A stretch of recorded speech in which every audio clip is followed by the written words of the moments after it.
Здравейте, аз съм Пламена и днес отново ще ви покажа нашето спешно отделение. Днес съм при доктор Златинов не с един, не с двама, а с цели 3 наши пациента.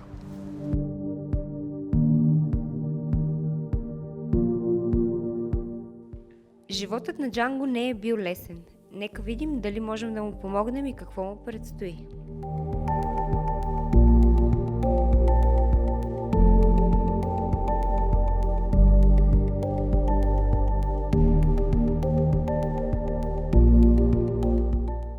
Джанго има доста сложни патологии и проблеми. Това са снимките, които миналия път направихме. Има различни проблеми. Това е десния му крак.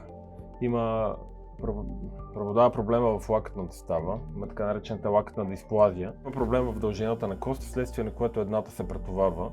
И това естествено отоварва лакътната става, тя не работи съвсем правилно и това е източник на болка. Така че докато кучето е младо, това подлежи на оправяне в някаква степен. Изисква една корекция на тази кост, на улната лакътната кост, защото тя също е по-дълга.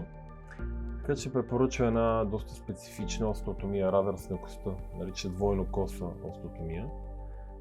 Прави се просто един разрез, вследствие на което тази кост се адаптира на по-правилната позиция.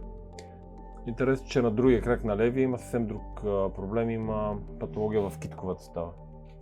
Поради някаква причина, може би пост-травматично или някакви структурни поражения промени, но тя е безкрайно халтава и нестабилна. Има отток и това му е най-същественият проблем. Това е болезнено да ходиш на тази китка. И това също има някакво решение и то е нарича се артродеза, т.е. поставяне на пластини и обездвижване на китката. Понякога дори визуално не си личи загубата на подвижност тук, но се премахва източника на болка. И така, по принцип прогнозата е добра. Проблемът е тук комплексността. Единия крак, другия крак. Така че въобще не трябва да се оперират и двата предни крака, не наведнъж. Китката е приоритет, левия му крак е доста болезнен. Тя се вижда външно, че е подута и това няма как да не е болезнено като цяло. Лакътната става също е доста важно да оправим, може би след 2 седмици, да има някакво разстояние между операциите. Така че днес ще се разучим в артродеза на китковата става. При нормални обстоятелства започват бързо да стъпват, но все пак трябва да се пази от прекомерно движение, от скачане, подобни проблеми. Джанго има особени проблеми, които не са толкова травматични, по-скоро свързани с разтежени патологии. По някаква причина, неправилно хранене, генетични фактори, нещо друго.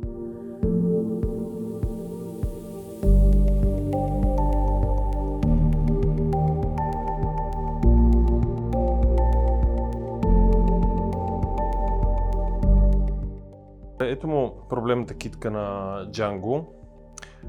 Както казахме, може би е пост-травма, може би поради генетични причини, има много голяма халта в тази ставичка.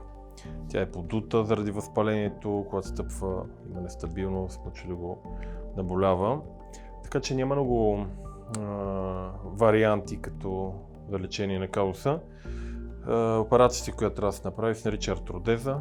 Трябва да му обездвижиме китковата става трайно, което звучи лошо, но де-факто премахва източника на болка. А пък липсата на движение, което ще получи като страничен ефект, не е толкова фатално. Кучето продължава да може да си използва другите ставички. Така че трябва да се поставя голяма пластина тук, поставя се костна присадка, има си някои технически аспекти. Тази китка трайно трябва да се фиксира, това води до липса на патологично движение и болка. Иначе тук има известен проблем, който е по малка степен в лакътната става на десния крак.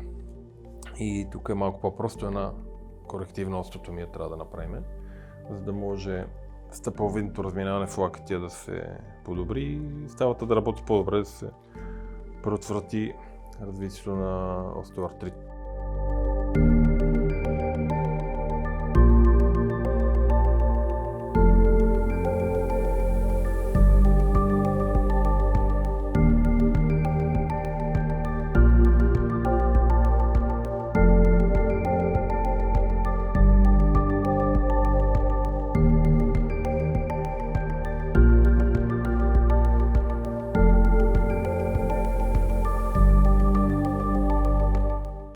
Въпреки всичките си проблеми, Джанго е удивително лъчезарно момче.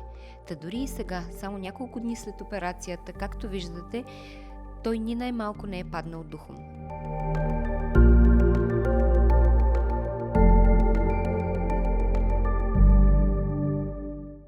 Пред Джанго и доктор Златинов стоят още изпитания, докато обявим доброто момче за готово да си отиде от дома. Но то е ясно, докато има нужда от нас, ние ще бъдем до него. Заедно с вас, защото само заедно помагаме.